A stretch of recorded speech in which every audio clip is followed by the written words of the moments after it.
ያልተጠበቀ ሰበር መረጃ ታዋቂው አርቲስት ኢዮብ ዳዊት ሰለመ። እቺ ልጅ ሰልማለሁ ጥረት በወንድሞች ብርታት ወደ ቅድስት ቤተክርስቲያን ተመልሶ ልጅነትን አግኝቶ መንፈስ ቅዱስን ተቀብሏል። ደሜ ወንድሜ እስከ መጨረሻው እግዚአብሔር አምላክ ያጽና። ስለ ሁሉም ቤዛ የሆነ ኢየሱስ ክርስቶስ የክርስቶስ አስታራቂነት የደም ዋጋ ከፍሎ በካሳነት በቤዛነት ነው አስታራቂነቱ። ሰላም ቤተሰቦች እንዴት ናችሁልኝ? ዛሬ ግንቦት ልደታ ነች። በድንግል ማርያም በለቷ ቀን ጥሩ ነገር ያጋጠመው ሰው አመቱ ሙሉ ጥሩ ነገር ያጋጥመዋልና ቤተሰቦች ይህን ቪዲዮ ላይክ ሳታደርጉ እንዳታልፉ። ብዙዎች በነፍስ የድፋምነት ስሜት ሲሰማቸው ማለትም በኃጢአት አብዝተው ሲወድቁ ራሳቸውን ከቤተ ክርስቲያን ማግለልን እንደ አማራጭ አድርገው ይወስዱታል። እንደውም አልፎ አልፎ ብዙዎች መልካም ያልሆነን ጸጸት ይጸጸታሉ። እኔ እኮ ለቤተ ክርስቲያን አልገባም፣ እኔ እኮ በጣም የቆሸሽኩ ሰው ነኝ፣ ጭራሽ ለቅዱስ ቁርባን የተገባው ልሆን፣ ኧረ በፍጹም እኔ እኮ በጣም አልገባ ሰው ነኝ የሚል መልካም ያልሆነን ጸጸት ይጸጸታሉ። እናም ከነዚህ መጥፎ ጸጸቶች የተነሳ ደግሞ ራሳቸውን ከቤተ ክርስቲያን ያረቃሉ። በነፍስ የድፋምነት ስሜት ሲሰማን ማለትም በኃጢአት ስንቆሽሽ ከኃጢአታችን አጥቦ ሊያነጻን የሚችለው ክርስቶስ ኢየሱስ ብቻ እንደሆነ ልናውቅ ልንረዳ ይገባል። በዚህ በዮሐንስ ወንጌል ምዕራፍ 13 ከቁጥር 6 ላይ እጅግ በጣም የተወደደ ቃል አለ። ጌታችን ኢየሱስ ክርስቶስ የሐዋርያትን እግር ሲያጥብ ጴጥሮስ አንተማ እኔን አታጥበኝም ማለት ስለተተና፣ የዚህ ጊዜ ጌታችን ኢየሱስ እጅግ በጣም ድንቅ መልስ ነበር የመለሰለት። ጴጥሮስ እኔ ካላጠብኩ እድል ፈንታ የለህም ያለው፣ እኔ ካላጠብኩ አጠራም አለው። የዚህ ጊዜ ጴጥሮስ ጌታ ሆይ እንደዛማ ከሆነ እግሬን ብቻ አይደለም እጅንና ፊቴን መላ ሰውነቴን እጠበኛለሁ። በነፍስ ድፋምነት ስሜት ከተሰማን ማለትም በኃጢአት ከቆሸሽን እመኑን መላ ሰውነታችንን ክርስቶስ ኢየሱስ ካላጠበ በስተቀር ልንነጻ አንችልም። ስለዚህ እንዲሁ በከንቱ ከቤተ ክርስቲያን እያራቃችሁ ያላችሁ እኔ እኮ ሱሰኛ ነኝ፣ እኔ እኮ ጫት ቃሚ ነኝ፣ እኔ እኮ እንደው ማጅራት መቺ ነኝ፣ እኔ እኮ ስጋዬን የሸጥኩ ምኖር ሴት ነኝ እያለን በተለያዩ ምክንያቶች ራሳችሁን ከቤተ ክርስቲያን እያራቃችሁ ያላችሁ እህት ወንድሞቻችን እመኑን፣ ከኃጢአታችሁ አጥቦ ሊያነጻችሁ የሚችለው ክርስቶስ ኢየሱስ ብቻ ነው። እናም ራሳችሁን ወደ ቤተ ክርስቲያን አቅርቡ፣ ራሳችሁን ለካህን አሳዩ። ክርስቶስ ኢየሱስ ከኃጢአታችሁ አጥቦ ያነጻችኋል። እሺ ቤተሰቦች በጣም ደስ የሚል ትምህርት ነው መምህር ፈለገ ያስተማረን። ታዲያ መምህር ፈለገን እስኪ እንደኔ የሚወደው ካለ ኮሜንት ላይ ያላችሁን ሐሳብና አስተያየት ጻፍ አድርጉልን። ወደ ኔክስት ቪዲዮ ስለ ገድላት የምንነጋገራቸው ብዙ ነገሮች ስላሉ ኑና ያንን ጥያቄዎች ደግሞ የኦርቶዶክስ ወንድምና አባቶች እንድትመልሱ ያንን ጥያቄ ነው። መልሶች ሙሉ ከሌለ ገስዋ ዮኒ ማኛ ይፈነጥጣል። ሰላም ለእናንተ ይሁን። እንዴት አላችሁልኝ? ዛሬ በጌታ ቀን ማለትም እሑድ ከቅዳሴ በኋላ ጋቢ የሚያል ነጠላ ደረብ አድርጉ ምን ይዞብን መጣ አላችሁኝ። እሺ ወንድማችን እርሱትና ግን ምንድነው እንግዲህ ሁሌም አዳዲስ ሰዎች ወደ ቲክቶክ ስለሚመጡ አሁን ካነሳው ሐሳብ ጋር በተያዘ ጥቂት ነገር የምላችሁ ነገር ይኖራል። በቃ መሰረታዊ በጣም ሁላችሁም ልናውቀው የሚገባ ነገር ማለት ነው። ከሱ በፊት ግን የጌታ ቀን ስንል ምን እያልን ነው? መቼስ ቀናት ሁሌም የጌታ ናቸው። ግን ዛሬን ግን በተለየ የጌታ ቀን የምንላት ለምንድን ነው? ጌታችንና መድኃኒታችን ኢየሱስ ክርስቶስ ሞትን ድል አድርጎ የተነሳበት ቀን ነው። የትንሳኤው ቀን ናት እሑድ ማለት ነው እና የሁላችንን ትንሳኤ ያረጋገጠበት የትንሳኤያችን በኩር የሆነበት ቀን ስለሆነች ይህችን ቀን በተለየ ሁኔታ በቤተ ክርስቲያኖች ተሰባስበው ቅዳሴ አድርገው ከቅዱስ ምስጢር ተካፍለው ይመጣሉ። ስለዛ በጌታ ቀን ቅድሚያ የሚሰጠው በጠዋቱ ተነስተን እስቲ ለምንድን ነው ቅድሚያ የሚሰጠው? ወደ ጌታ ደስታ ለመግባት እና ጄላ አንዲት መጽሐፍ አለች ቅዳሴ ወደ ጌታ ደስታ የመግባት ምስጢር የሚል ነው። በቀሲስ ዶክተር መብራቱ ኪሮስ የተዘጋጀች መጽሐፍ ናትና ፕሊስ ይህንን መጽሐፍ ሁላችሁም እንድታነቡ እመክራለሁ፣ ሪከመንድ አደርጋለሁ። ለቅዳሴ ያላችሁን ቦታና ፍቅር በጣም ያሳድገዋል እና እንደው አሁን ላይ የማንበብ ጊዜ የለኝም ብትሉ ራሱ ፕሊስ ግዙትና የሆነ ስታዩትም እንድታነቡት ያነሳሳችኋል። በቻላችሁ ሰዓትም ታነቡታላችሁ። ግን አሁን ሁላችሁም እንድታነቡት እመክራለሁ። እሺ ይሄንን ያዝና አድርገን ወደ ወንድማችን እንመለስ። ወንድማችን እንደሰማችሁት እንግዲህ ሌላ ቪዲዮዎች ላይ የሚያዩ የነበርና ፕሮቴስታንት ወንድሞችን እየሰበሰበ እንደው እስቲ በጣም ከባባድ የምትሉትን ለጆሮ ሲሰማ ይጨንቃል የምትሉትን ገድል እስቲ እያወጣችሁ አንብቡ። ያው የተወሰነ የሰውን ጆሮና ትኩረት ለመሳብ ያህል ማለት ነው። እንዲህ አይነት ነገር ሲናገር እየሰማሁት ነበር። ሰላም ላንተ ይሁን ወዳጄ። እንግዲህ ከዚህ ቀደም እንደምታደርገው ጨዋታ ላይ ምናምን ከሆነ ያለው እንግዲህ ወደዚህ የማለት ጉዳይ ላይ ከሆነ ያለው አሁን እየቀለድክ ያለው በህይወት ብቻ አይደለም ማይ ብራዘር፣ እየቀለድክ ያለው በጌታችን በክርስቶስ ኢየሱስ ላይ ነው። እና እሱን ብትረዳው ኖሮ እና የምርም የክርስቶስ ፍቅር ትንጥዬ እንኳን በጣም ትንጥ ልብ ላይ ቢኖር በርን ዘግተህ ስቅስቅ ብለህ ባለቀስክ ነበር። በክርስቶስ ላይ እየቀለድክ እንደሆነ ብትረዳው ኖሮ ማለት ነው። ለማንኛውም ግን የገድላት ምናምን ጉዳይ ያለፈበት ፋሽን እየተነሳ እንደው ገድል ላይ እኮ እንዲህ ይላል ተአምር ላይ እንዲህ ይላል የሚሉ ሰዎች አሁን መነሳታቸው በጣም ያስቃል። ፈኒ ነው። ለማንኛውም ከገድላት ጋር በተያያዘ ቤተክርስቲያን ገድላትን ስትሰጥ የሰጠች ለምንድነው ብለን ተነጋገርን። ከዚህ ቀደምም ገድላቱን ስትሰጠን ቤተክርስቲያን አለቀ የቅዱሱን ታሪክ አይተን ክርስቶስን በመምሰል ሕይወት ውስጥ ያደገበትን ነገር አይተን እኛም እንደው ክርስቶስን መስለን እንድናደግ በቃ ለዛ ነው የምንጠቀምበት። ከዛ ውጪ ግን ለአእምሮአችን እንደዚህ አሁን እንደዚህ ሰዎች ይላሉ በጣም የሚጨንቅ ምናምን ነገር ሲሉ ነበር። ለአእምሮ ከጨነቀ የመቀበል ግዴታ እንኳን የለብህም። ፕላስ ደግሞ ገድላት ተአምራት መጽሐፍት ውስጥ ስህተት አይገኝም አላለም። ስህተት ሊገኝ ራሱ ይችላል ብለን እናምናለን። ለምሳሌ በአሁን ቅርብ ጊዜ ላይ በተካሄደው በዚህ በዝክረ ኒቂያ ጉባኤ ላይ ፓትርያርካችን ብፁዕ ወቅዱስ አቡነ ማትያስ ምን እንደተናገሩ እንስማ። የመጽሐፍቶቻችን ጥራት ያስፈልጋቸዋል።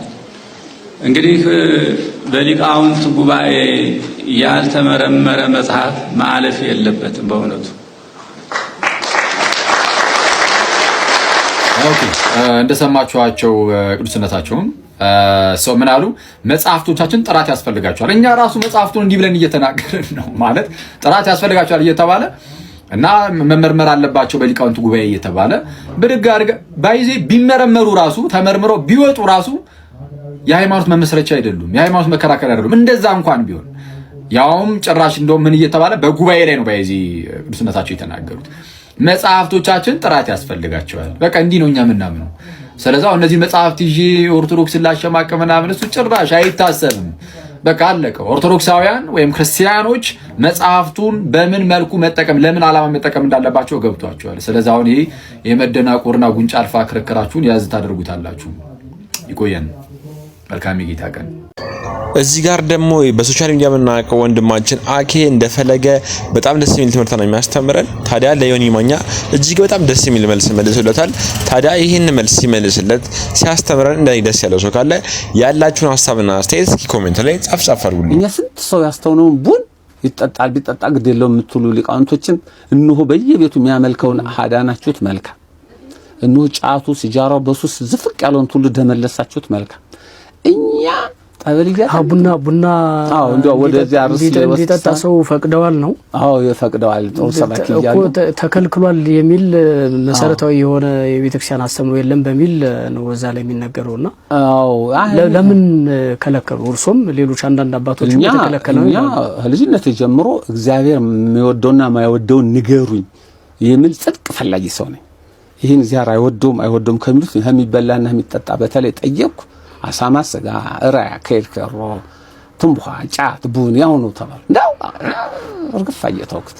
ከዚያ ያን ፍቅር አይቶ እግዚአብሔር የበቁ የነቁ ሌላ ጊዜ ማወጣው ጊዜ ይኖርኛል። አሁን በስውር ያሉ አባት ያሉት ገዳማ አደረሰኝ ፈጣሪ። እሳቸው ደግሞ ከለከሉ። እንደውም ጭራሽ ቡን የሚጠጣ ካህንና ዲያቆን ጋር እንዳትቀድሱ አብራችሁ እንዳትቆርቡ ብሎ እንደውም ገዝተውናል። ይሄ ግን አይፈታም። ይሄ ግዝት መተው እንጂ ያጨስ ለምን ቡን ቀደሰ ቡን ጠጥቶ የሚቀድሰው ጋር ቆርብ ያለውና ይፍቱኝ ከምልኔ ቁርባኑ ቢቀርብ ይሻላል። ፈልጌ ቡን ማይጠጣ ቄስ ጋር ነው የምቀድሰው። አሁን እኔ መቆርባው አሁን የኔ ቤተክርስቲያን ራሱ መስፈርቱ አንዱ ጺሙን ማይላጭና ቡን ማይጠጣ ነው። ቄስ ዲያቆን መቀጠረው። በዚህ አጋጣሚ ይሄን የሰማችሁ ተዘጋጁ። ምንድነው የግል ህግ ነው የቤተክርስቲያኑ አስተምሮ ላይ እንደዚህ አይነት ነገር ነው። ቤተክርስቲያኑ ስንቱን አስተምራለች ዘልቀው መጽሐፍትን መነሻ ማድረግ ተገቢ ስለሚሆን ብዬ ነው። አሁን ቡና ላይም ብዙ አባቶች የሚከራከሩት ለዛ ነው። መሰረታዊ የሆነ ነገር መጽሐፍ ቅዱሳዊ ያልሆነ ማስረጃ እያቀረቡ ቡና መጠጣት ኃጢአት ነው የሚሉ አባቶች ተገቢ አይደለም የሚሉ ሰዎች የሚሉ ሌሎች አስተማሪዎች ሰባኪዎች እንዳሉ አውቃለሁኝ። እንደውም አንዳንድ አባቶች በእርግጥ በጥበብ ነው አንዳንዶቹ ለባዕድ አምልኮ እየተጠቀሙት ነው በሚል ለማስተው የተጠቀሙበት ጥበብ ነው እንጂ ቡና መጠጣት ኃጢአት ስለሆነ አይደለም ብለው የሚከራከሩ ሰዎችም አሉ። ይሄኛው ጥበባቸው ይበል የሚያሰኝ ነው። ሴቶች፣ እናቶች፣ ሰዎች ተሰባስበው ሰውን የሚያሙበት የሰው ስጋ የሚበሉበት ስለሆነ እንደዚህ ብሎ ማስተማራቸው ያን ያክል ክፋት የለውም ብለው በዋናት እንደዚህ የሚሉ አሉ። ከዛ አንግል ከሆነ ችግር የለውም የሚሉ ማለት ነው። ከዛ ውጭ ግን መሰረታዊ የሆነ የቤተክርስቲያን አስተምሮ መሰረት ያላደረገ መጽሐፍ ቅዱሳዊ ያልሆነ ነገር ብድግ ብሎ ኃጢአት ነው ቡና መጠጣት ማለት ምን ማለት ነው የሚሉ ስላሉ መነሳቱ ካልቀረ በደንብ ያወሩበት። በጣም ጥሩ። እንዳላበዛው እኔ ራሴ አዘጋጅቻለሁ።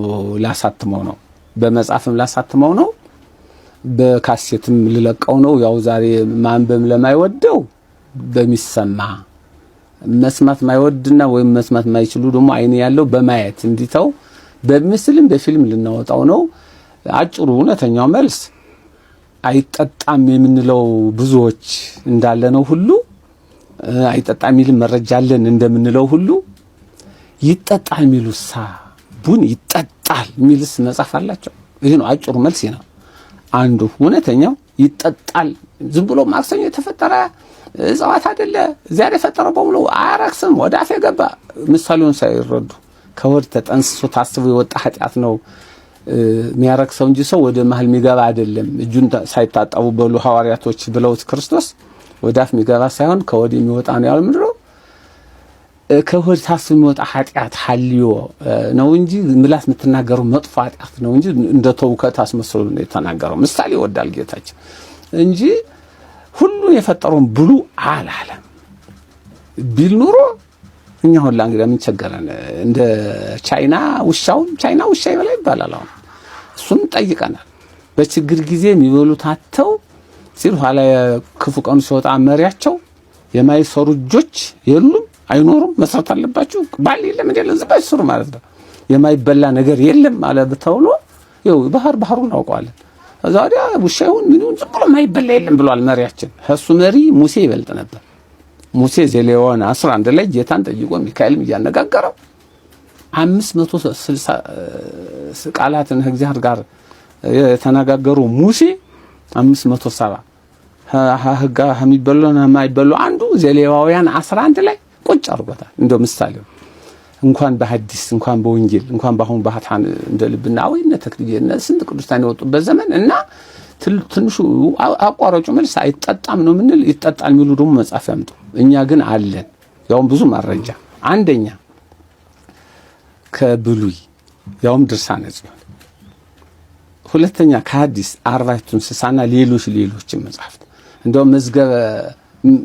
መዝገበ ምስጢር እንባል መጽሐፍ ነበር አሉ። የኋላ ሊቃውንት ይህ ሰው እያጋጨ እንትን አውጣው ብለው ይህን ቃል አውጥተውታል። እዳ አለባቸው። ማን ያልኩት መዝገበ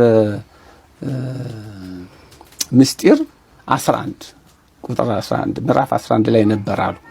አሁን ይህን ሁሉ እንጂ ያው ከብሉይም አለን ከሐዲስም አለን ከወንጌልም አለን። ወንጌል ቡና አጠጡ ማለት ነው። ወንጌል ምዕራፍ ሉቃስ ምዕራፍ 1 ቁጥር 15 ላይ ዮሐንስ መጥምቅ መንፈስ ቅዱስ የተሞላ እንደ ኤልያስ የሆነ ክብሩን ይገልጥና እርሱም ከማን ነበረ ከሚያሰክሩ ነገር ወይን ጠጅ አይጠጣም ነበር፣ ከማያሰክሩም ቡን አይጠጣም ነበር ብሏል። አንድም ተትርጉ ላይ ቡን አይጠጣም ነበር ካለ ዮሐንስ ካልጠጣ ጳጳሳት የማን ምሳሌ ናቸው? ሊቃውንት የዮሐንስ ምሳሌ መሆን አልነበረባቸው? አይጠጣም ነው ያለው። እንደውም ጭራሽ ተአዊን የመሰለ እንኳን ቡል ሊጠጡ እህል ውሃ ማይበሉ ጻድቅም ነበረን። የእሳቸውን ግርፍ ማን ነው የሚቀበለው? አሁን እህል አለመብላት ነው እንደው። አሁን ፍካር ኢየሱስ ላይ በዚያን ዘመን አለ በአሁኑ ዘመን ታላቁም ታናሹም ጻድቁም ኃጥኡም ሀብታሙም ደሃውም ንጹህም ርኩሱም ላጋንንት ያድራሉ የሚል ቃል አለ። አሁን እንዲስታስብ ታላቅ ታናሽ ይቀር እንደው እንዴት አደሩ ላጋንንት? ጻድቅና ንጹህ ለምን አደሩ? እንዴት ነው? ቡኑ አሁን ትንባሆ የሚጠጡም የተወሰኑ ናቸው። አሳማ የሚበሉም የተወሰኑ ናቸው። ቡና ላይ ግን ጻድቅ የለ፣ ኃጥእ የለ፣ ወንድ የለ፣ ሴት የለ፣ መስሊም የለ፣ ክርስቲያን የለ፣ ጳጳሳት የለ፣ ቤተ ክህነት የለ፣ አንድ ሆኖበታል በቡና። ክቡር ይስፋ መድኃኔዓለም እስከዛሬ እንዳልጠጣ ጠብቀ ብየው መኖሬ ብዙ ሰራዊትም አውጥቻለሁ የማይጠጣ። እኔ አሁን ቁርባን ሳስቆርብ ራሱ ቡን ማተው ከሆነ እንዳትቆርቡ እኔ የለሁበትም። ንስሐ አባታችሁና ጳጳሳችሁ ያደናችሁ ነግሮን ነበር። ያባህታዊ ግን ማለታችሁ አይቀርም። ክርስቶስ በተለይ ያባህታዊ ነግሯችሁ ነበር ይላችኋል። እሺ ቤተሰቦች ዛሬ ደግሞ ለየት ባለ መልኩ ስለ ኦርቶዶክስ ሃይማኖት አባቶች ትምህርት እየተማማርን እየሰማን ያለነው። ታዲያ ስለ ቡና መጠጣት፣ ስለ ጫት መቃም ያለውን ጉዳት በሚገባ ሰምተናል። የሰማነውን ፈጣሪ በልቦናችን ያሳድርልን።